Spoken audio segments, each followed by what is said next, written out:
Welcome to Tales from the 90s, your retro time machine back to my favorite time period. I was off last week because had very bad food poisoning, but I'm back this week and we're going to be talking about April of 1996, so let's go.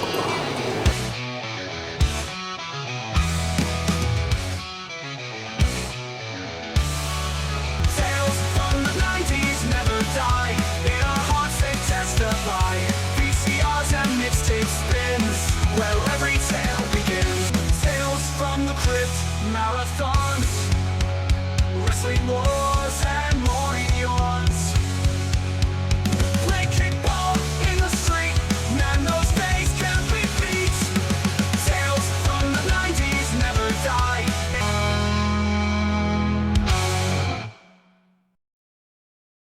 Yeah, last week was rough for me. I didn't post anything other than stuff that was already up and scheduled to post. But we're on episode, well, I guess it's April episode. We're on episode number 28. We're going, first time actually going back to 1996. Is the only year I hadn't done, which, if you don't know the format of the show, I pick a random month and a random date from the 90s. Don't go in order. Why is there a gnat on my thing? A little tiny gnat. Get off my microphone. Anyway, we have a guest this week, apparently. Our first guest. But, yeah, like I do it randomly, and, like, 1996 is, like, my all-time favorite year, like, of all time, so this is the first trip through it. Dogs quit. I see the cat every day, but sometimes they just feel like barking at it. But anyway, this is our first time into 1996. Like I said, the only year I hadn't gone into yet. But at this time I was 12 years old, and I was getting towards the end of the 6th grade. So I'll talk a little bit about some of my 6th grade experience. I've talked before, I think even last week. Yeah, I was on 95, the last episode I did. But guys, getting ready, I think it was July, getting ready to go into 6th grade. So I was talking about the differences between the elementary school and middle school. I'll be talking a little bit about my middle school experience here. But supposed to have a bonus episode out on Monday. But when you see this, it'll be Wednesday. Monday, May 5th is when I'm supposed to have it out. Not exactly sure if I'm going to get that done because the delays, I haven't gotten all the research done. It's my, I'm ranking my top 50 Saturday morning cartoons / shows, because not just cartoons. Like you see in the background, my fully functioning Megazord here. This thing is awesome. Just need some Rangers to go with it. But like Power Rangers was definitely a huge staple of my Saturday morning watching experience, but it's not a cartoon, so definitely high on the list for that one. But anyway, I do a little research on that one to figure out when the show started and ended and stuff, and I just haven't gotten all the way done with everything yet. So, and I should be recording it sometime this week, so I don't know if I'm actually going to get to or if that'll be delayed. It's the bonus episode for May, and it's recording this April 29th, so I haven't even started yet. Hopefully that episode will get up when I wanted to on May 5th. If not, I'll update when it's going to be on there, but should be a good one. I do a bonus episode every month, and since I ain't been back for a while, I'll give the rundown of my other videos I do. I do a Friday night karaoke. Well, this week it'll be Thursday because I got a wrestling show on that day, so it'll be up Thursday. I do my crackhead videos. That's just me acting like an idiot. I have another channel where I do Sunday testimonials, where I do some Christian songs and messages. That's a completely different channel because I don't want it to get mixed in with the entertainment stuff and people think it's some kind of skit I'm doing or something. That's my like completely serious stuff. I try to keep this completely serious too, but also I do reactions of like I did one last night. I used to include the commercials in the podcast, but I know I put it on Spotify, and it's kind of hard because some of the audio sometimes is off, like just because they're VHS recorded commercials, so it's kind of hard to hear on there, and it's really something you got to see anyway. If you're doing a reaction to a video, it's kind of hard to listen to it. So anyway, I left that off the podcast. That's going to be on its own video. Like I said, I just recorded one yesterday. It was just like a 5-minute video of Nickelodeon commercials that aired I do it at this time too. I still keep it in the April '96 is when it was. I still keep it in that time frame. But I also do like reactions to like Angry Grandpa, if you know him from YouTube. I started with his first video, and I can't go exactly in order because there's a lot of videos that were taken off the channel and re-uploaded that were older, so it's kind of hard to go in order, but I'm trying to go kind of in order. I've been doing video reactions to an old Ernest VHS tape where he plays different people from his family. Got one of those out so far. Video game, I play some video games. I'm doing the Sonic Adventure series and also some other random video games, but all kinds of different stuff. You never know what you're gonna find here. Sometimes I'll post some old home videos I'm still getting from VHS onto digital. Sometimes it'll be concert footage from concerts I've been to, me doing music things, just whatever I can think to put on there. Really trying to put out a lot of different stuff on this channel, keep you guys entertained, possibly. Anyway, all that out of the way, I promise I'm not going to go through the whole spiel every week, but since I was off last week, I figure I might as well. This week, if you've never seen the podcast before, it's just, I go back, like I said, pick a random month and year from the 90s, and then I talk about things that interest me. I give some personal memories, talk about some pop culture things, some sports. I'm huge into wrestling, so I give some of the wrestling that was going on at the time, music. But anyway, that gnat is on my camera now. Like, I don't have gnats everywhere, I just one gnat and it keeps crawling around. Anyway, I said we got a guest this week. We're gonna start off talking this week about some TV debuts. I've talked almost like about all the shows I love from the 90s before, and I'm trying not to be repetitive on here in case people have seen everything. But some shows and one TV network that debuted this month. Power Rangers Zeo. This is not Power Rangers Zero. This is the original Megazord. But Power Rangers Zeo debuted in April of '96. This is the 4th season, technically, of Power Rangers. If you remember the 3rd season, the command center was like completely destroyed, and in the wreckage of that, they found the Zero. I keep calling it Zero. Zeo Crystal, which made them the Zeo Rangers. I cannot speak today for nothing. But Billy had kind of been like, partial, like part-time ranger. He continued on with the Rangers, but more in like an advisor role. Billy, the original Blue Ranger. I don't know if you can see the blue leg here. That was his Zord. But the bad guys in this was King Mondo and the Machine Empire. They're the ones that like the gears and stuff. The Gold Ranger made his debut in this one, and it was like this. I don't know if he was from the Alien Rangers or from another planet. I believe he was from another planet. It was like 3 people in one or something. I can't remember exactly. He ended up transferring his power to Jason, the original Red Ranger, which you can find him here. Yes, dies, Mike. Leave the Ranger alone. Leave the Zord alone. But I was still watching the Power Rangers at this time. It was, I watched maybe the 1st season in space, but after that, I just kind of couldn't get into it anymore. And maybe one day I'll watch the whole thing through. But my favorites are obviously the original. I don't know whether I like the 1st season better or when they got the Thunder Zords. Because that's a really good season too. Especially when, like I said, like with Tommy, I don't know whether I like the Green Ranger or the White Ranger. I go back and forth. There's so many different, like the Green Ranger is so cool, the look with the shield and just the Dragon Zord. But then you got the White Ranger is so unique, and he's got the shield for that one too. And instead of the Dragon Dagger, he's got. I wasn't calling you Tiny. You realize you're Dragon Zord. My dog reminds me of Goldar when he gets mad. But Saba with the White Ranger, his like little dagger that talks, and the Tiger Zord. Just so many great memories of Power Rangers. But yeah, Power Rangers Zeo. I don't have like more memories than I do of the original ones, but that's still a lot of memories for that. There's like King Mondo and the Machine Empire. Of course, my all-time favorite bad guy is probably Lord Zed, with Rita like a close second. and a Shadow movie. I wish they would have brought him on the series. That would have been funny.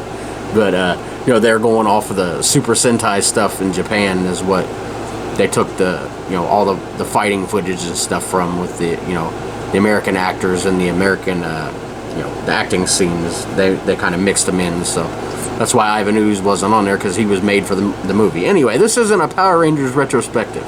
Maybe one day. But another show that came out that I haven't seen a lot of is sorry, I'm gonna have trouble with my eyes. Was Poltergeist: The Legacy. I've talked before about the Friday the 13th TV series, and it didn't have anything to do with Jason, but it was still a really good series about like cursed antiques that the people that inherited this antique store got back. And then there's Freddy's Nightmares, which was really good. It had Freddy in it, and it was, you know, reminds you a lot of Nightmare on Elm Street, but Freddy was more like a crypt keeper role, although sometimes he would take part in the actual show.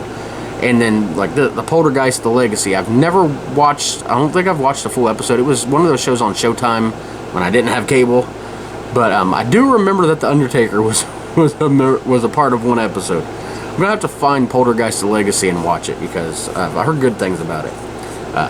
One long-running show, I don't know if it's still on, but I know the reruns are on all the time, and it has its own channel on like Pluto or one of them free things that has like 50,000 channels, which are awesome, by the way. Like, I can't believe you can just sit and watch The Price is Right all day, or game shows, or they have a channel that sometimes just shows all Power Rangers, or one that has Alf. Like, you told us as kids that there would be like a 24-hour channel of this, and we could just go and choose whatever we want. Like, the whole streaming thing would have amazed me, but like just that, and it's all free. I mean, you don't have to have anything other than internet. But anyway, Forensic Files. I don't even think I said the name of it. Given all this stuff, and I didn't even say the name of the show. Forensic Files. That's a great show. You can just sit down and binge watch those. It shows you how they solve crimes using forensics.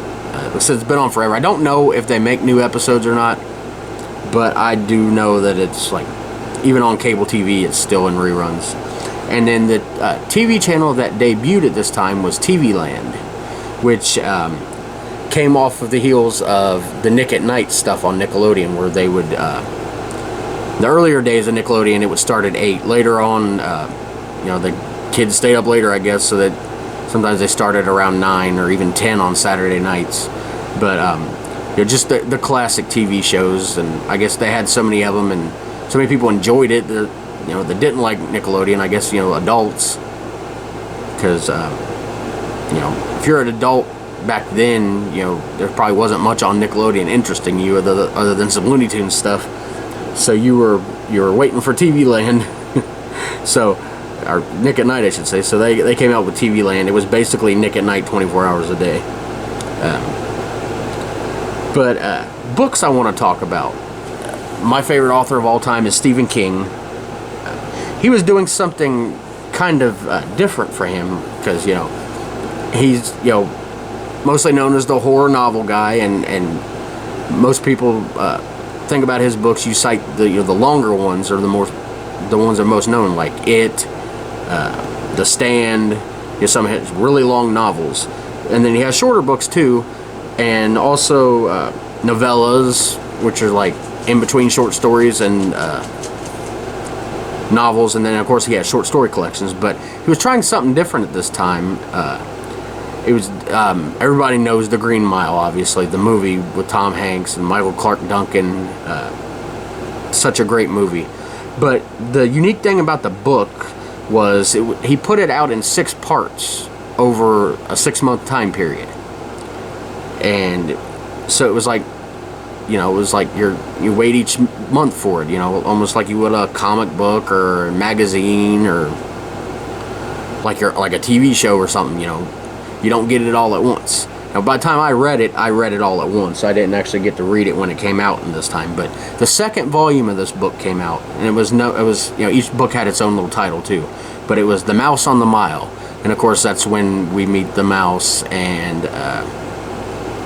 you know, which has a lot to do with the actual story. I won't spoil it if you haven't seen it, but you know, this is, like I said, the second part of the 6-part book.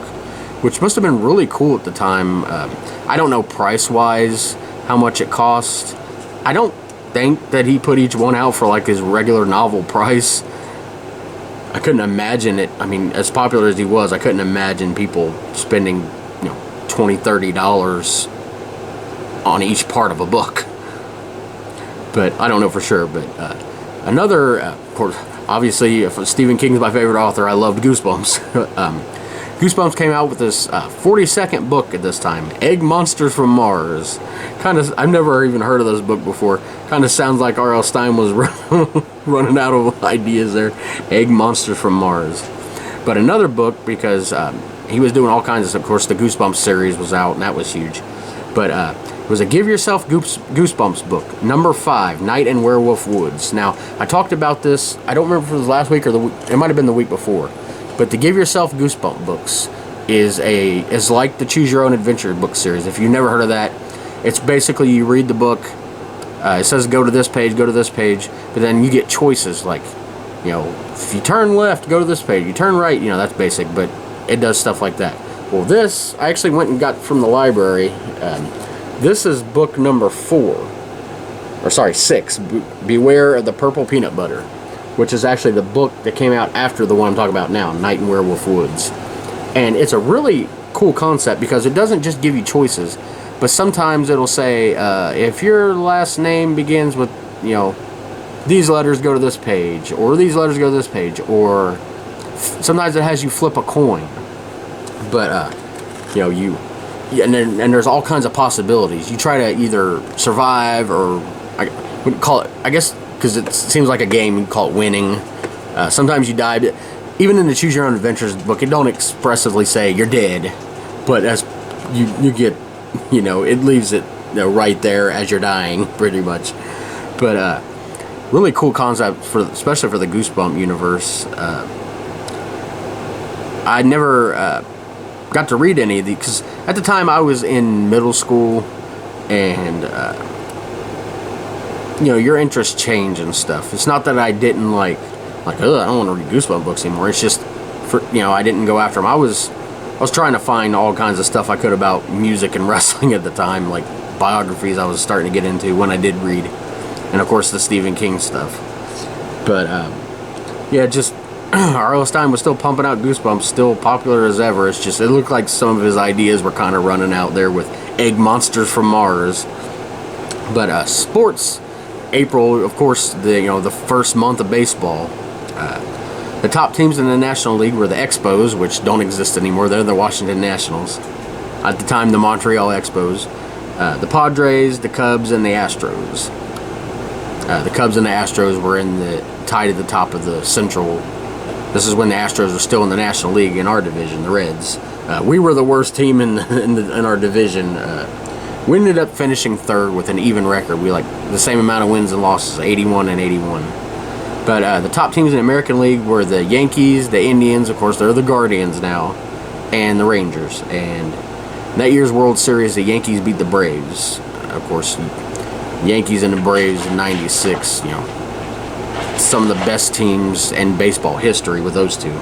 The players of the month were Barry Bonds and Frank Thomas. And the pitchers of the month were John Smoltz, of course, the Braves, and Juan Guzman. And this is, I remember this. I don't know exactly if I seen it. Can't remember if I seen it because I wasn't watching baseball certainly not like I do now, but but it wasn't I don't know. I watched baseball and I watched football, but it was on, I wasn't into it as I became as, at later years teenager. I wish I would have watched it this time. It's just, like I said, you have different interests and stuff, it's not like I loved baseball, but I wasn't sitting watching every game. And of course it's different now. You can, stream every game of every team if you want to, and there's ways you can find to do it without paying, but I'm not going to say any more than that. But anyway, this incident, don't know, like I said, I don't know if I actually watched it live on TV, or if I just seen it on the news. But I think I'd seen it live because I don't think they actually showed what happened on the news. Anyway, if you remember the 1996 opening day game for the Reds, you'll know what I'm about to talk about. That was the game that 7 pitches into the game, the umpire, his name was John McSherry, collapsed and died of a heart attack right there on the field. Like, and you can find it on YouTube. It is like, I don't know, there's something scary just about seeing somebody die. Like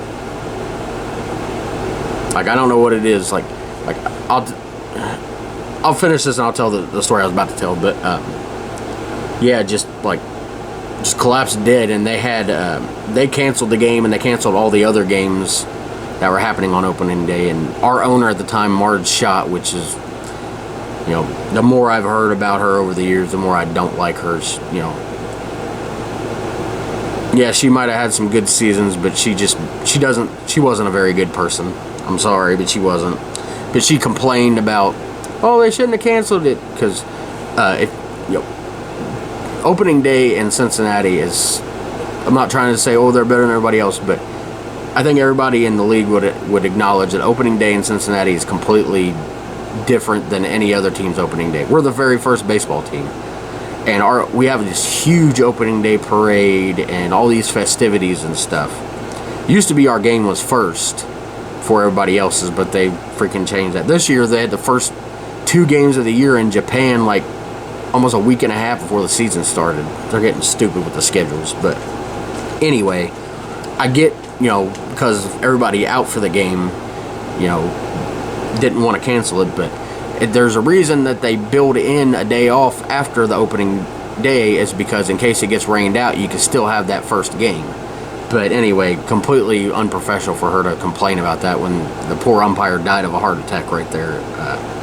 But what I was going to talk about, like, something that stuck with me for years, and it's like, I don't understand why. It's just, you know, creepy or scary or whatever. But there was a car wreck when I was going to school. It was middle school, so I was walking a mile uphill both ways. No, literally a mile. But on my way, there had been a car wreck, and I didn't see it or anything, but I'd heard about it on like on the news, and I knew that was the way I was walking. But it happened a few hours ago. But when I got there, they had like this, like, I don't know if it was a chalk outline. Like, in my mind, I'm picturing a chalk outline, but I don't think they'd do that for like a car wreck. I think that, I don't know. Maybe it was, or maybe it was just they had stuff around it, or maybe it was like some stuff that like they put on the. It might have been stuff they put on the road to like dry fuel. But anyway, somebody died in a car wreck, and I know they were thrown from the vehicle, and I like walked past and like for the longest time I couldn't walk that way anymore. I took like a side road and then around it. Just especially something about it, just like found it real eerie. Like in the middle of the, like sometimes when I'd be going to school, depending on, you know, the time of year, it would still be a little dark in the morning. Especially going that, I wouldn't want to go that way for a while. Like, I don't know, it's just something about seeing somebody die on TV, like actual death. Not like, you know, I can watch horror movies all day, but like I don't know, something about it just kind of gives me some creepy, eerie feelings. That's a side thing there. I'm still talking about sports, I promise. But yeah, that was definitely a sad thing that happened. And years later, the Damar Hamlin, where I think his heart stopped. Yeah, I think his heart stopped on the field. Everybody remembers that game, football, the Bengals game. We were playing at home against the Bills, and that was 2 years ago, I think. But yeah, they completely like stopped, and the game was pretty much canceled. And everybody was, you know, like, how do we figure this out? But I mean, something like that happens, you know, you can't expect players to keep going. And, you know, with that umpire, you know, can't expect them to keep. Plus, I mean, think about the other umpires. They, you know, I guarantee they probably are all friends, you know, unless they're, I mean, there's probably some rivals, but for the most part, you know, they travel together, especially umpiring crews. They usually, I know they sometimes split and do different games, but usually umpiring crews stick together. So I couldn't imagine they could have continued and be able to call the game fair without thinking about their friend, because I don't know if they knew he died instantly or what, but it was shortly after it was announced. But something like that happens, how do you continue? But a couple more sports items. I'm wearing my Jeff Gordon hat. NASCAR, Terry Labonte won the first Union 400 at North Wilkes-Barre. Not Barrow, I can't talk. He ended up winning his second NASCAR championship that year. But Rusty Wallace won the Goody's Headache Powder 500. Love those NASCAR race names. Goody's Headache Powder. Anybody ever even tried that stuff? It seemed weird to me. Like, is it just crushed up Tylenol powder you snort or throw into your mouth? I don't know. Anybody ever use that crap? Anyway, that was at Martinsville. And then Sterling Marlin won the race at Talladega, which they just had Talladega this past Sunday. If you ever seen, there's a video going on Facebook where it shows someone walking up the slope at Talladega. It is like insane, the slope on that these cars drive on the, like, at not every speedway, but Talladega especially. But also in this month, UK, University of Kentucky, won their 6th NCAA championship. And I gotta tell this funny, they beat Syracuse. I gotta tell this funny story. My wife has told me about it. She was a huge UK fan, and her dad worked like the second shift or something. Anyway, where he got home at like around 11 or so, or something, 11, 12, something like that. Anyway, they live up on this hill, and she's grounded at the time, so she's not supposed to be watching TV anyway. And by the time she's supposed to be in bed anyway, because of the school the next day, well, she snuck up and watched them win, and was so like wrapped up in it that she didn't even notice her mom and dad coming home, and she got in so much trouble. So I told on you, even though they already knew. That's just funny. It seemed like she was more into sports at the time than I was. Like I said, I had passing, like, I'll watch this, but I wasn't like religiously sitting down watching every single game like I do now and know all the stats and all that stuff. But I want to move on and talk about some music now. If you've never seen this before, I'm a huge country music fan from probably 2010 back. After 2010, there's only a couple songs I like. There ain't been much of anything in the last decade or decade and a half that I've liked at all. But I wasn't listening to pop music at the time, but I do give the number ones on here. The number one in the Billboard Hot 100 was Because You Loved Me, Celine Dion. I've heard the song since. It's a pretty good song. It was number one for all of this month and 2 weeks prior, so I give it a 6 week total at number one.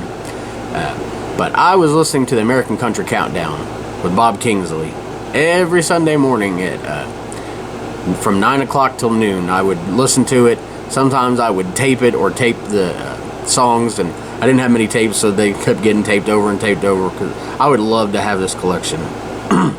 I've recently found some episodes that people have uploaded to YouTube, which is pretty, like the whole countdown is pretty cool. But the number one song was To Be Loved by You by Wynonna Judd. To be honest, I don't remember this song that well. I do a little bit, but for it to be number one in my favorite year, especially one of my favorite years of music, and not have that much memory of it is kind of crazy. But the number one after that was number one for 3 weeks, was by Lone Star.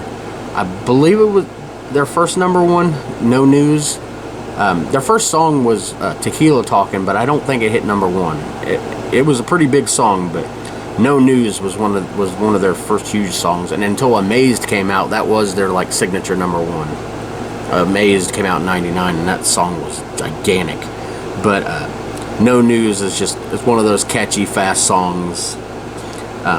During this month, they also had the 31st Academy of Country Music Awards. And at the time, I was watching, all the award shows I could for country, which was the ACMs and the CMAs, and then the TNN Music City News Awards, which was done by the TNN channel. Great memories of these awards. I mostly watched for the performances, but I also like seeing who won the awards. So I'll give kind of rundown who won the awards here. Sorry, I'm looking off to the side. It's where I got my computer and my notes. Got my camera here, because get it closer for the sound wise. I know I got the microphone, but still you can hear the air conditioner in the background. Sorry about that. But anyway, Entertainer of the Year this year was Brooks and Dunn, which I'm pretty sure a duo or a group's won Entertainer of the Year before, but that's rare. Usually it's a single artist, and usually it's a male artist.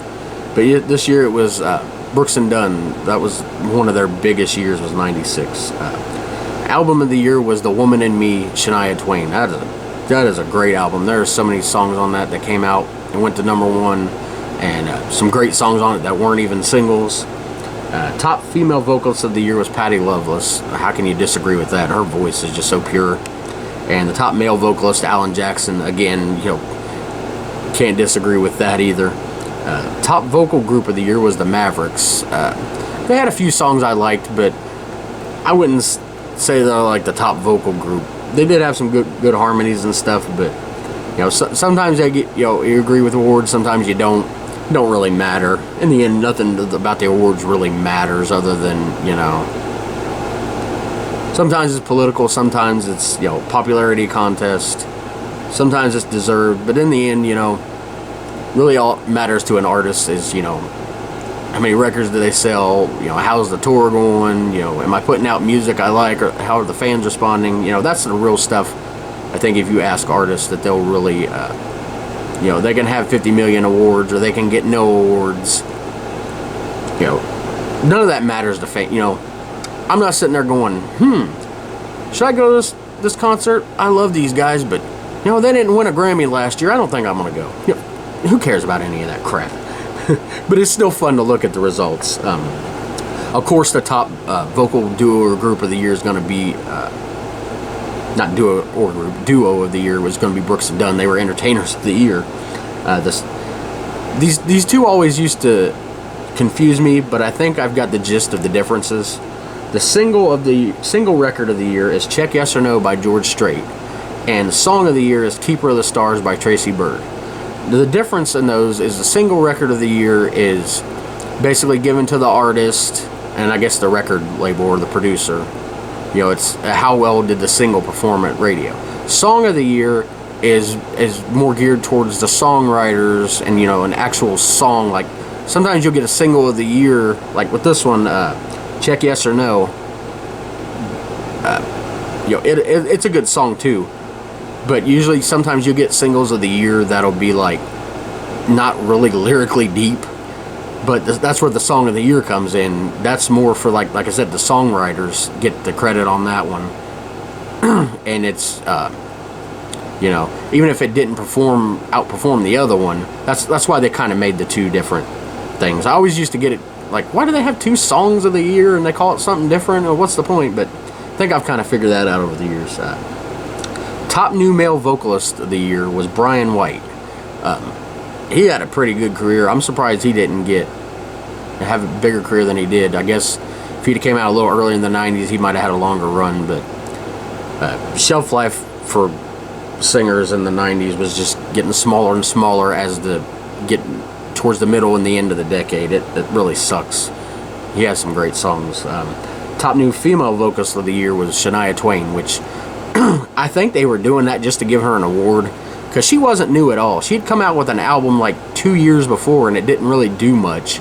It's just when she came out with The Woman in Me, that's when she had married Mutt Lange, which he was a cheating piece of crap. She ended up having divorced, but that has nothing to do with this. But her and they both wrote the songs, and he produced it, and it was massive. Her next 3 albums were huge. So I guess that's why they did it. But some of the words, she was not new at all. I think it was just let's give Shania Twain this award. I feel bad for whoever was nominated that it actually knew and hadn't been out for 2 years. But anyway, top new vocal group of the year was Lone Star. Of course, that was their first year. If anybody knows Big and Rich, John Rich was actually the bass player for Lone Star on their first couple albums before moving on. It was probably best. They had different directions for the bands than, Of course, John's very opinionated in everything he does, and I think it worked out best for both Lone Star and, you know, what would become Big and Rich, and you know, the artists he helped find, like Gretchen Wilson. Say what you want about Big and Rich. People say it's what ruined country music. I still say if you listen to their first album, Horse of a Different Color, yeah, everybody knows Save a Horse and all it's gimmicky, and, you know, just like the same crap they talk about Billy Ray Cyrus with Achy Breaky Heart. But, you know, once you look into some of the songs, there are some really good songs on that Horse of a Different Color album. Anyway, the last two awards, the video of the year was "The Car" by Jeff Carson. That was a great song about the kid that wanted a car and they couldn't afford it, but then later on his dad dies and, you know, buys him the car, and he finds, you know, a note with the keys in it, and such an emotional song, and the video was so great that they gave it Video of the Year. And Pioneer Award, which is of course always given to like the legends, Merle Haggard won it this year. If ever there's a pioneer of country music, I mean, he wasn't one of the first country singers, obviously, but I don't think you have country today without Merle Haggard. There's just names: Haggard, Jones, Hank, Waylon, Willie. There's just names that if they don't exist, country's not as popular as it is today. But I want to talk now about the sixth grade experience. I had a few friends in elementary school, but middle school is when I started really getting, finding actual friends. I had a friend that was, if you know my story with my stepdad, I call him Marky Foe. His name was Mark, but he was a jerk, piece of crap, but me and my brothers find the most hilarious stuff about him. But anyway, we were never allowed to have friends over. Finally, I was allowed to have my friend Nick over during this year. Well, it was the year before, because this was April, so we're getting to the end of the school year. But he was actually able to spend the night a few nights, and there's a story coming about him in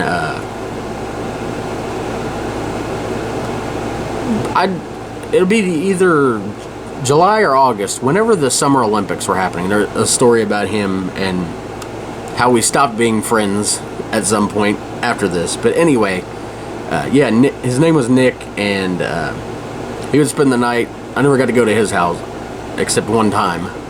But yeah, we'd ride bikes all over, and he was, I don't remember if he was into wrestling, but he was like a huge Garth Brooks fan like me. That's what kind of drew us together, which was rare at our school, because, you know, everybody's listening to all this pop music, and everybody's starting to get into rap. You know, rap wasn't as huge as it is now, like in our school. You know, in some communities it was, and I'm not saying, oh, only black people, but if you think about it, really, you know, that was, you know, the culture, the hip hop culture, or whatever you want to call it. You know, it wasn't in, you know, our school was obviously integrated. We were back in the 60s, but I guess, you know, it was definitely mostly white kids at our school. So, you know, there was mostly what was popular, which was pretty much pop music. The country fans like me, there wasn't a whole lot of them, but my friend Nick, like, wasn't just into country, but a huge fan of Garth Brooks. So whenever, I'll tell you the story, whenever his Fresh Horses album came out, which was back in '95, I got that and a stereo, that tape, not even CD, and a stereo for Christmas. And he came over during the New Year's Eve party that I talked a little bit about before, but I'll get into that in December of '95. But yeah, just, you know, we love two things: Garth Brooks and our gym teacher. I think her name was Mrs. Kazmaier, unless I'm completely remembering that name wrong. But I do remember that we were all heartbroken the next year, because we knew she was going out with the 6th grade science teacher. And I've told the story before. Our school was split into clusters. There was a red cluster and a blue cluster.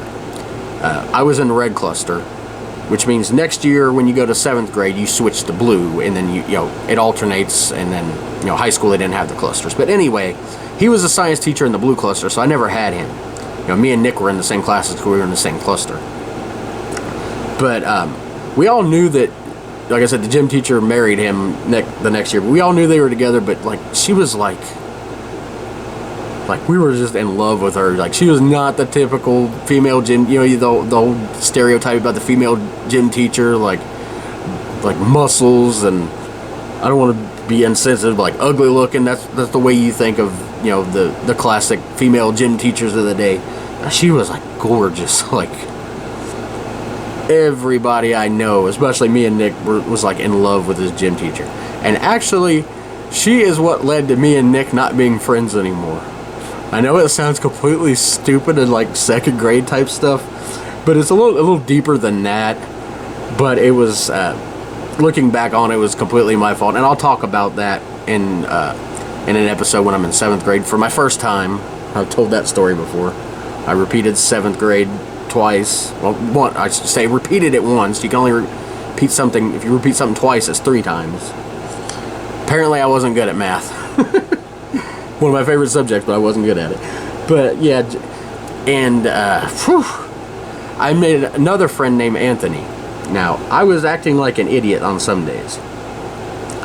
And I don't know what it was, but me and Anthony stopped, we'd stopped kind of being friends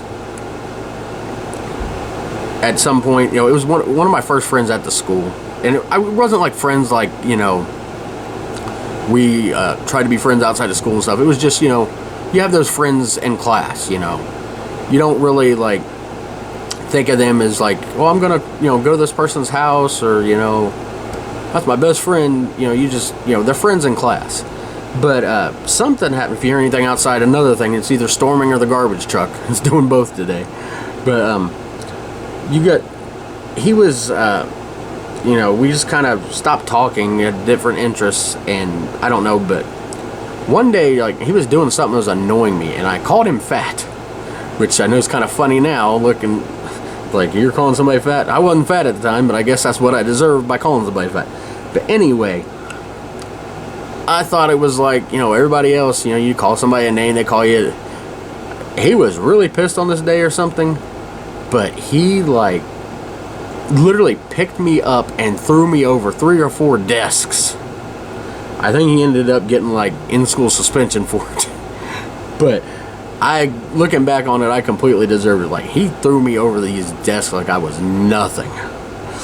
It could have been a lot worse if he decided to, like, punch my face. But, I grew up in Norwood, which is not a suburb or town or whatever you want to call it. It's a part of overall Cincinnati, Hamilton County, I guess you'd call it. But it's like a neighborhood. Like, it's not a very small neighborhood either. It's pretty big. We had 4 or 5 elementary schools. So obviously, if you got that many schools in one town, it's big. And of course, they all fed into the middle school and the high school. But anyway, we got, didn't get to go out to eat a whole lot. It was usually Marky Foe making some weird. I told a story before about his nasty food where he literally called it slop. It was like shell noodles, not shells and cheese, just shell noodles with hamburger and freaking spaghetti sauce, but with tons of mushrooms, and he'd throw more mushrooms in there. And when you thought he was done with that, he was like, "Oh, here's 12 more pounds of mushrooms." Hate mushrooms to this day because of him. And that nasty, and he put them in everything. Anyway, the rare chances we did get to go out and eat was pretty cool. We would, I remember around this time is when Donato's Pizza came into being, and I don't know if anybody knows that or how far Donato's goes. It's not a huge known chain. Like, you don't see commercials on TV for them every day like you do Papa John's, Domino's, Pizza Hut. But Donato's was famous for its pizza that literally had 100 pepperonis on it. This thing, I don't know if it, each one they counted, but this thing was loaded down with pepperonis, and the pizza was so good. I remember when they opened. But a couple other food items before we move on. This April of '96 is when the Arch Deluxe was introduced, and it was trying to be the sophisticated burger for, like, they're trying to, I don't know, cater to this is the time of the Grey Poupon. If you know those commercials. Pardon me, sir, do you have any Grey Poupon? Where they, acted like that was some, like, fancy condiment. It's just mustard. You know, they make it look like, as kids, it was like, oh, that's what the rich people eat. Rich people probably didn't even like it. But the Arch Deluxe was the Grey Poupon of burgers at McDonald's. They're trying to be sophisticated, and oh, the people that don't like fast food will like this. It's just another burger with some kind of sauce. I don't even know what the sauce was. I don't even think I ever had the Arch Deluxe. But one thing that I found out was released in April 1996 is my second favorite French fry of all time, Arby's curly fries. Man, I love those. My favorite fry of all time has got to be Rally's fries. Their seasoned fries, or if you're on the West Coast watching it, Checkers. I hate that crap. It's not Checkers, it's Rally's. Just like it's not Carl's Jr., it's Hardee's. Well, that's a different situation. Carl's Jr. owns Hardee's, but it's not like a different, like it is with Rally's. Some parts of the country it's Rally's, some parts it's Checkers. The reason that Carl's Jr.'s and Hardee's is different is because they bought the original Hardee's. The original Hardee's, man, I loved so much. They had fried chicken. They had the greatest biscuits ever. But they got bought by Carl's Jr. They either went out of business or got bought out by them. But I know all the ones around my area and like in Indiana and everywhere, they all closed down. And then they would reopen later on. But I think it was after Carl's Jr. bought them. Like I said, I don't know if they completely went out of business or if Carl's Jr. bought it and they shut it down and then opened more up. But anyway, the Hardee's now owned by Carl's Jr. Like, my wife ordered, like, we'd had so many problems ordering there, but we wanted to try something that they had. So my wife was like, okay, I'm just going to order a regular burger. Can't screw up a regular burger. They screwed up a regular freaking hamburger. There was like 4 or 5 things wrong. I can't even remember. It wasn't just they got the toppings and stuff wrong, which they do all the time. But, like, it was the nastiest freaking burger. Like, how do you screw up a regular hamburger? Sorry. But, yeah, like, get back to Arby's now. My second favorite fries of all time, those curly fries. I don't know why they came out with the crinkle cut fries later on. I don't know if that's something they originally had, or if they didn't have fries at all at Arby's. If you remember, let me know. Maybe, because I remember those, the 5 for $5. You could get 5 beef and cheddars, or 5 regular roast beefs, or fries or drinks. All 5, $1 a piece. Now you're lucky. Their big sale is sometimes 4 for $10, and that's regular roast beef. Beef and cheddar, I think the cheapest they get is maybe $2.50, $3. But love Arby's, and especially love curly fries. Only got a couple more things to talk about this week. I'm going to move on to huge into wrestling. I wasn't watching ECW at the time. Or was I? Yeah, actually I was. I had just started watching ECW, if I remember correctly. I told the story many times before how I was introduced to ECW. A couple friends from school would literally take a tape recorder and record like the show, like not VHS, cassette tape, audio. And I would just got hooked by listening to some of the promos and Joey Styles going nuts on commentary. So, and I'd never heard of it before because I'd only, it was on at like 1 in the morning where we lived, so I wasn't up then. But whenever I got the chance to be up and could actually stay up, which I wasn't allowed to, I snuck up obviously, but I would catch it. But at this time they weren't on pay-per-view yet. That would come next year, actually April of '97, so a year from now they got on pay-per-view. But they did these like what was known at the time as super cards, which was more than just a regular show. It was a big show, and then they taped it for their show called ECW Hardcore TV, which is like I said, the show that came on at like 1 in the morning where we were at on Channel 25, WBQC in Cincinnati. But the first show of the month that they did was ECW Massacre on Queens Boulevard. And it was on the Queens Boulevard in New York, which of course reminds me of Coming to America, my favorite movie. That's where McDowell's was. 8507 Queens Boulevard. I remember the exact address. Coming to America, I've talked about it before. All-time favorite movie. That movie is hilarious. Sorry I'm rambling on here. But this is ECW Massacre on Queens Boulevard, April 13th. Probably my favorite ECW wrestler of all time, Sabu, pinned Mikey Whipwreck. And in the main event was a three-way dance to determine the number one contenders to the ECW tag team titles. The Gangstas defeated the Headhunters and Too Cold Scorpio and the Sandman. And if you wonder what a three-way dance is, if you watch wrestling now, the triple threat match, of course this was tag team, but same concept. Triple threat match now is first person to get the pin wins.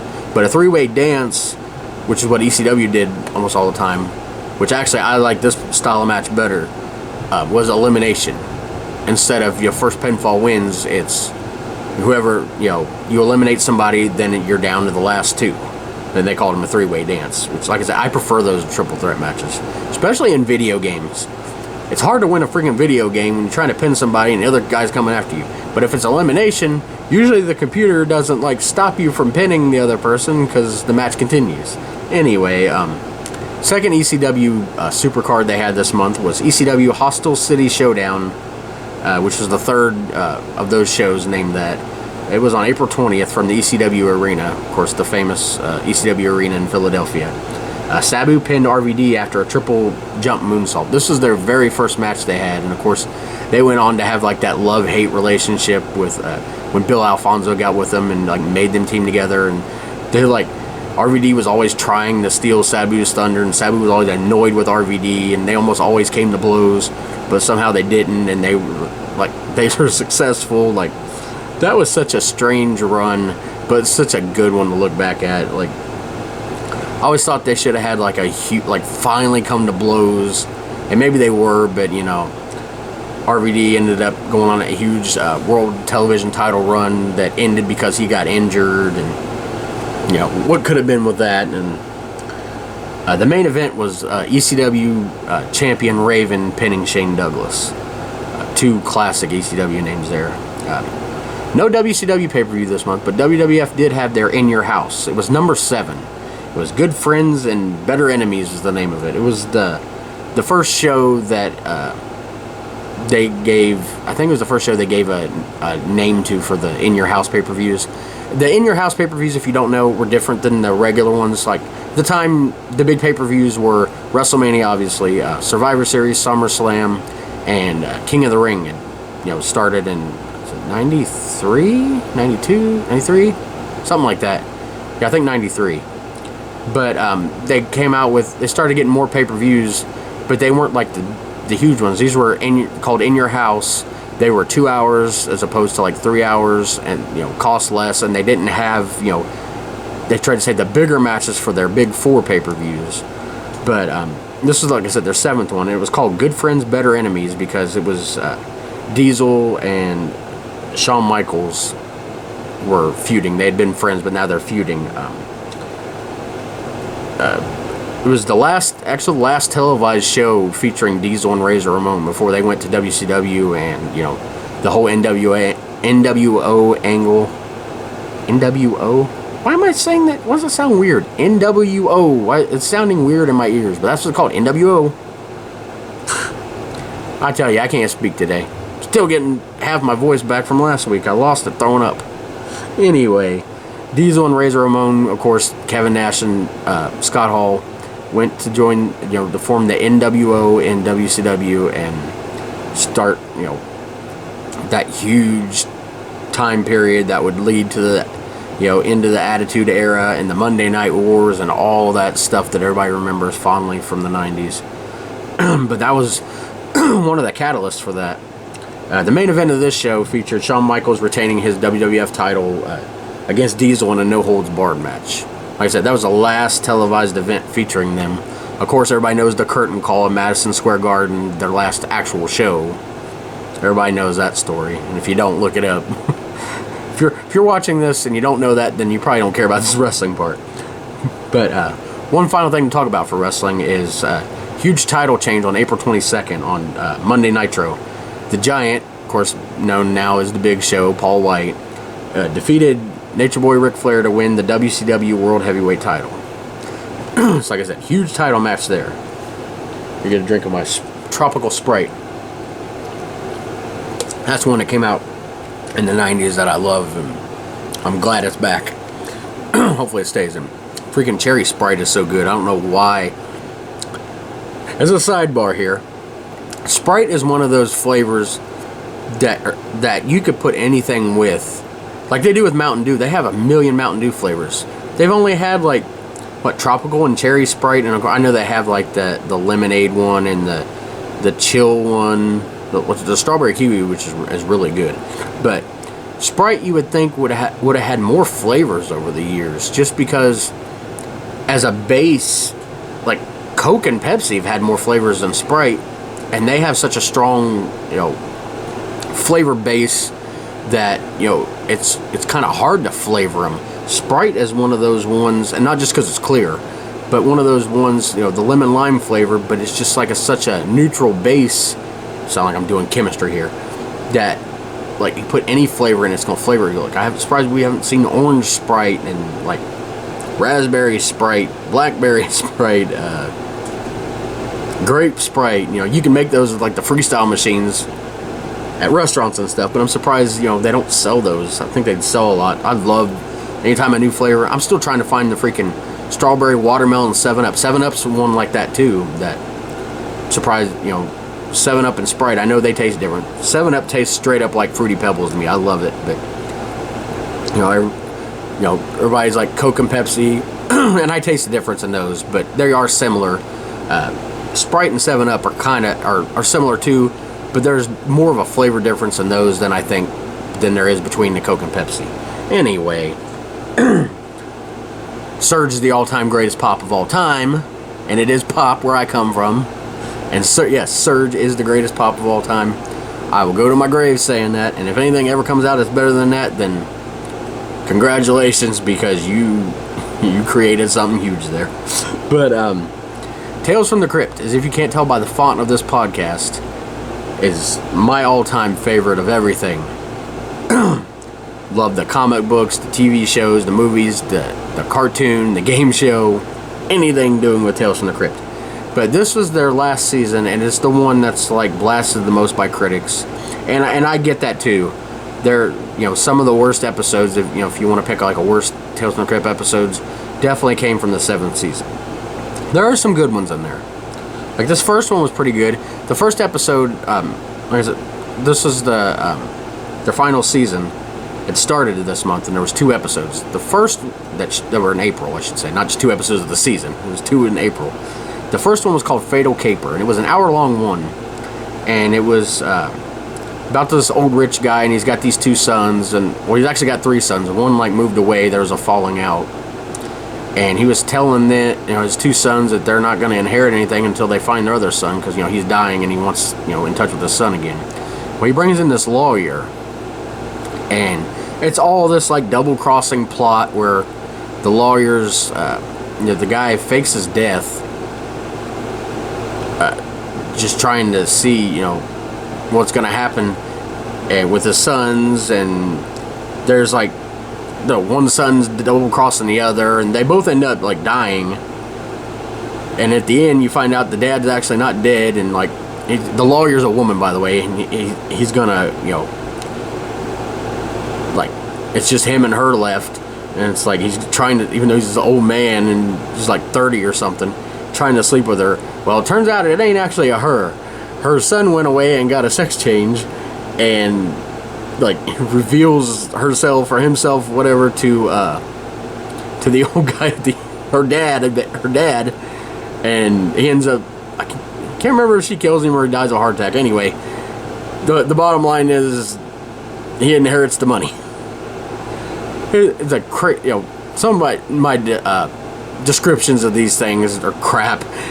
Go actually watch the things. Don't rely on my description, or you'll be like, that sounds like boring. You don't even know what he's talking about. It's hard to bring some of this stuff from memory, and I don't want to write out a whole thing of this happened, this happened, this happened. There's individual shows, and one day I might do reactions to watching each episode, just because I love the show so much. But the second one was called Last Respects. It's about these 3 girls that inherited this like store from their father, and it's sort of like a monkey's paw type story. This is all I'm gonna say, but it's like the classic monkeys. If everybody remembers the monkey's paw, it's about these. There's been different versions of it, but the main one goes.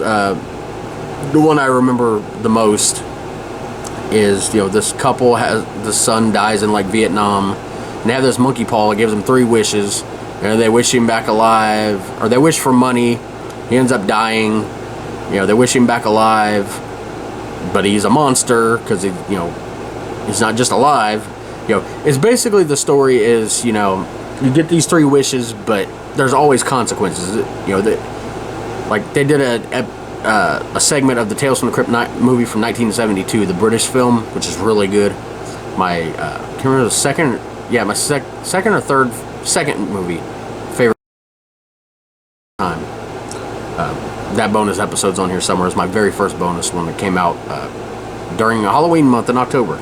But basically, she wishes for the guy's going broke, and he'd done a lot of bad deals, like not just bad deals like where he screwed up, but like he hurt a lot of people to get his fortune. Well, it turns out he's going bankrupt, so they got this like statue at home. It's not the monkey's paw, it's just like the statue, but it's basically, and they actually talk about the monkey's paw story in this to kind of reference it. But anyway, she wishes for lots of money. He's like, you shouldn't do that, because in the original story, they did that and he died. Well, he ends up dying.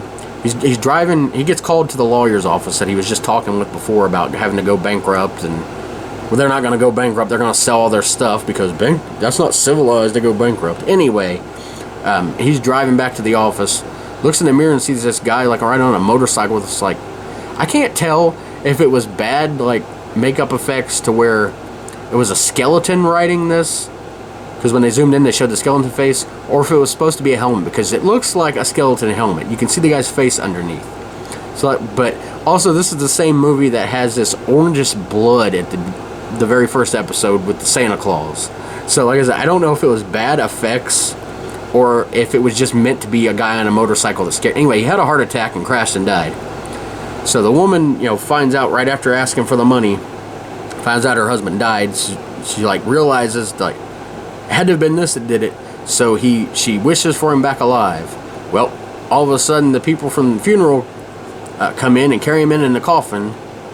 Or no, she don't wish him back alive. She wishes because he wishes he didn't die in a car crash is what it was. So they bring him in and they're in the coffin and he's dead, and she's like, what is this? I thought he had I thought he died in a car crash. And they're like, car crash? He had a heart attack at the wheel. Because see, that's what actually killed him. So, the second wish, they brought him back in there, and the woman's insane basically by this time. So she wishes that he was alive and would never die. Well, it turns out if you die, they embalm you for your funeral. So he comes back to life with this embalming fluid going through his body, and he's screaming in pain, and she's cutting him up with a sword, but he's not dying because she wished him alive forever. Which, just, again, it's not this show. I was just giving an example of the old monkey's paw. Sorry I got into a tangent on that. You can definitely tell that's one of my favorite things is that British movie. Which is kind of funny that the British season where I call it the British season because the final season they filmed it over in England. But you'd think it would be good, but it was like the budget was like so low budget, and using all British actors, it kind of just took you out of it. Like, they'd had British actors on the show before, but now it's like all British actors.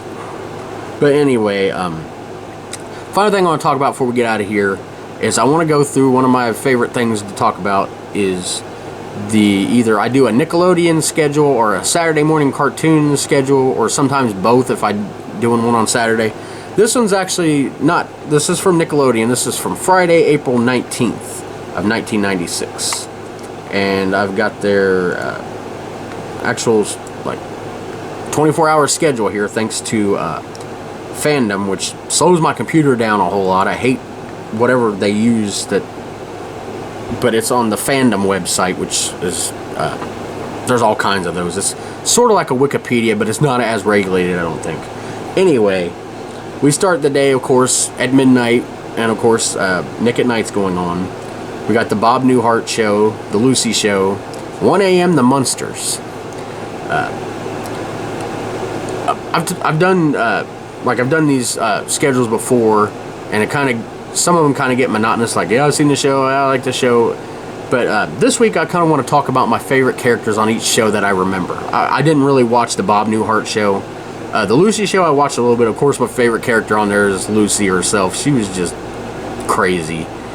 Always getting into the trouble and always like, just like classic character from the, I believe it was the 50s. It might have been the 60s. But of course, everybody, there was I Love Lucy, the Lucy Show, and the Lucy and Desi Comedy Hour was the 3 different shows, but it was, you know, basically the same. But the Munsters, my favorite character's got to be Herman. He was so stupid, but like, it was the weird. It was like the 50s, 60s. It came out in the 60s, but the typical dad from that time period. But he was a monster, and it sounds goofy, and it was goofy, but it actually worked. And there was like some real like heartfelt moments in the show done through like a weird thing. Like the funniest part about the show was you got him as basically Frankenstein's monster. His wife was like a vampire, and her dad was on the show. He was a vampire, and their kid Eddie was like this werewolf. And you know, they're all like monsters, and everybody, the world looks at them like they run away from them, they're scary, and, you know, get me away from this guy. But their niece Marilyn is just like a normal human being, and they're like, anytime something happens, they're like, a date doesn't go well because the date comes over and sees the family and runs. They're like, oh, she run him off because she's so ugly. It's so funny. Like, the most normal one on the show, the whole family's like, oh, that poor little thing, she's never going to get a date looking like that. Anyway, then we got the Mary Tyler Moore Show, I Love Lucy. See, they got the Lucy Show and I Love Lucy. And I said they were kind of the same. I think they were different characters on there. I don't know exactly. I have to look into it. Then we got Taxi, Welcome Back, Kotter, Dick Van Dyke Show, Bob Newhart Show, Lucy Show again. Then we got Lassie. Of course, Lassie, classic show there, just like with Flipper, which actually comes on an hour later. Those two with, you know, the dolphin Flipper always saves the day, and the dog Lassie always saves the day. Nickelodeon Launchbox. I don't remember that. I'm gonna have to look in to find out what that is. I don't remember that show. And at 6, like I said, at 6 we got Flipper. 6:30 we got Bullwinkle's Moose-O-Rama, which was like a repackaging of the classic Rocky and Bullwinkle cartoons. Love those and all the little shorts, you know, short cartoons that were in there.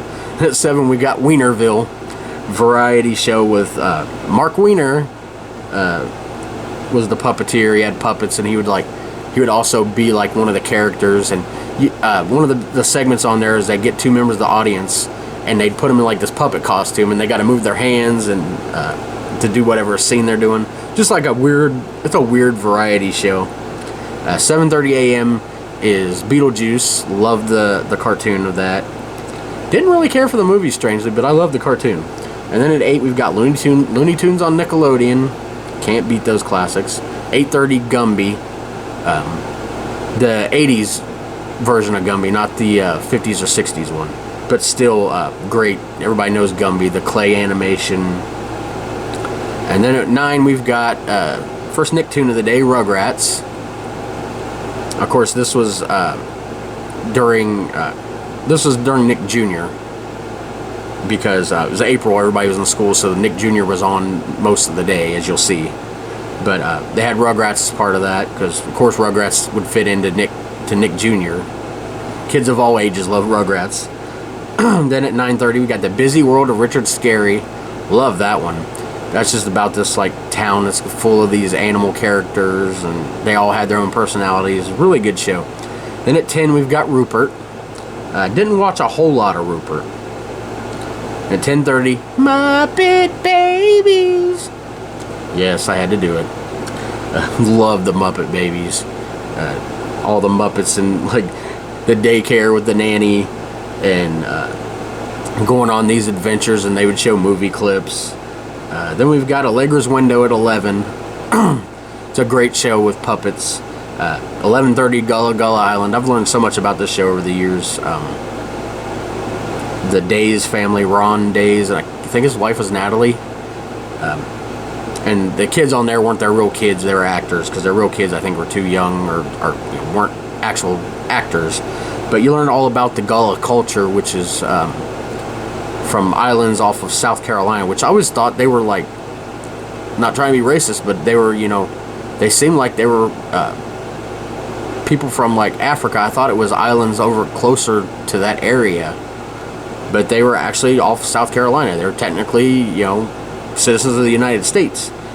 But the way they, with their accents and stuff, I thought for sure they weren't from around here, but they were. And I guess I just missed that as a kid. I learned about their culture and stuff. It's just I didn't realize that they were actually from the United States. But I just recently watched a documentary, 20-minute thing that someone did on them, and Ron Days and his wife were just trying to just sing songs to teach people about their culture, and Nickelodeon found out about them and gave them this show, and they really taught a lot at a time where their shows are struggling to find the line between teaching something and being entertaining. Sorry, I'm rambling every day here. Papa Beaver's story time. I vaguely remember that, but obviously don't have a whole lot of memories of it. Then we got the Busy World of Richard Scarry again. Again, we're still in Nick Jr. here. 1 o'clock, Eureka's Castle. Love that freaking puppet variety show there. Magellan was my favorite character in that one, the dragon. He's so clueless, but he had such a big heart. And then we got Gullah Gullah Island again. Then 2 o'clock we start with regular Nickelodeon, because kids were getting ready to get off of school. We got Gumby again. Then The Adventures of Tintin. Love that one. It's about this, I believe it was originally from France, and it's about this kid who's like a newspaper writer, but he helps solves crimes and stuff. Looney Tunes on Nickelodeon again. Beetlejuice, Muppet Babies, Alvin and the Chipmunks, the 80's cartoon. Love that, and especially love the theme song. And then at 5 we've got Tiny Toon Adventures, and some of these will be actually on my Saturday morning cartoons and shows list, like Looney Tunes for sure, Tiny Toon Adventures. Then we got Looney Tunes on Nickelodeon again. Then at 6 we've got Clarissa Explains It All. They put on those shows later on. Kids are home, their homework should be done, they're going to sit and watch TV. One of the most popular shows on Nickelodeon at the time was Clarissa Explains It All. Of course, Melissa Joan Hart. Everybody had a crush on her then. At 6:30 we've got Rugrats. And then at 7 we've got Doug, one of the original 3 Nicktoons. Tiny Toon Adventures again at 7:30. And then at 8 o'clock we switch back to Nick at Night with The Munsters. Then we got I Dream of Jeannie, Lucy, Bewitched, The Mary Tyler Moore Show, Taxi, Welcome Back Kotter, and The Dick Van Dyke Show. And sorry I sped through them. It's just I don't have, I didn't really watch those shows then. I wasn't interested in a lot of those. Of course, The Munsters I was. My dad instilled that in me. And I always say The Munsters is better than Addams Family. Not that I didn't like the Addams Family, but if I had to pick one, can only watch one has to go away, The Munsters for sure would be the one I would keep. I know the more popular one is probably the Addams Family, but for me it's The Munsters. And I'll never forgive freaking Rob Zombie for making that horrible movie. It's basically, oh look, my wife gets to be in another movie. That movie sucked. I didn't get past the first 15 minutes of it. I refused to watch it. Anyway, one last thing to talk about, of course, the TGIF lineup. Everybody, if you're a teenager or a kid, then if you didn't have something to do Friday nights, you were watching TGIF. Family Matters was in its 7th season. The only episode that aired this month was Steve and Laura ended up going to the prom. Laura's date had to cancel or something, and Myra was sick, so they go together. And this is the first time Laura starts falling actually for Steve, not just Stefan, his character he made in his weird machine. But by the end of the seasons, more craziness happens. Steve ends up cloning himself somehow. But instead of getting rid of one of the clones, Laura convinces him to turn one into Stefan so she can have Stefan back, which of course, kills Steve. But then he starts getting, him and Myra, things have kind of been rocky, but they kind of fixed it. So it looked like you were going to get Steve and Myra going to end up together, happily ever after, and Stefan and Laura. Of course, if you know how Family Matters ends, Steve ends up finally getting to be with Laura and is going to marry her, which is, something we always, hoped would happen on there, but wasn't actually sure it was going to happen.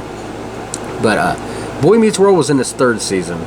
This is the season where Corey and Topanga became a couple officially.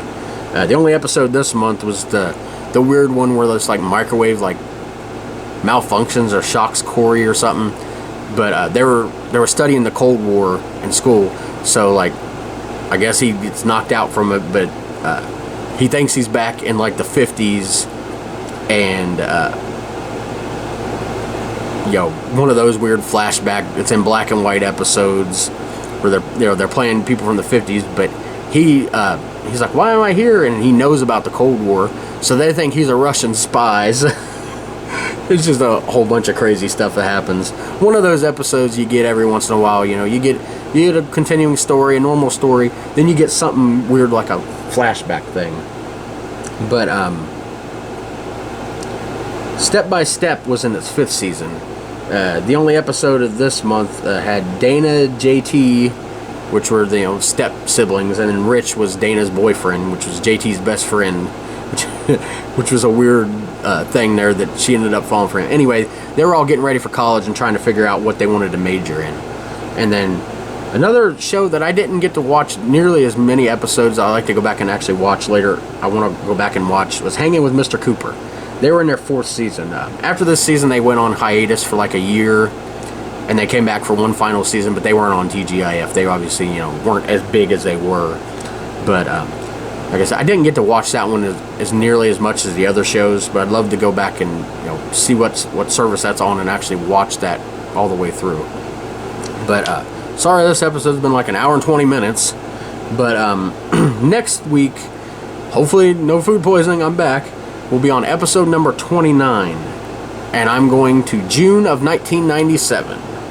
This is actually my 5th trip through 97, and I was 13 years old at this time, getting ready to repeat the 7th grade. So, don't know what I'll be talking about next week, because I've kind of talked about that whole repeating 5th grade thing.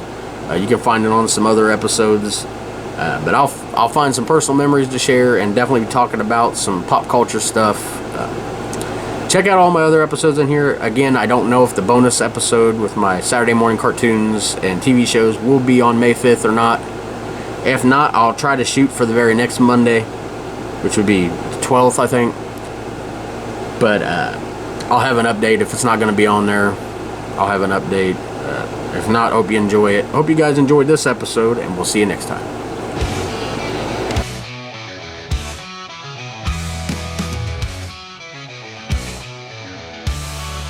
Tales from the 90's never die. In our hearts they testify.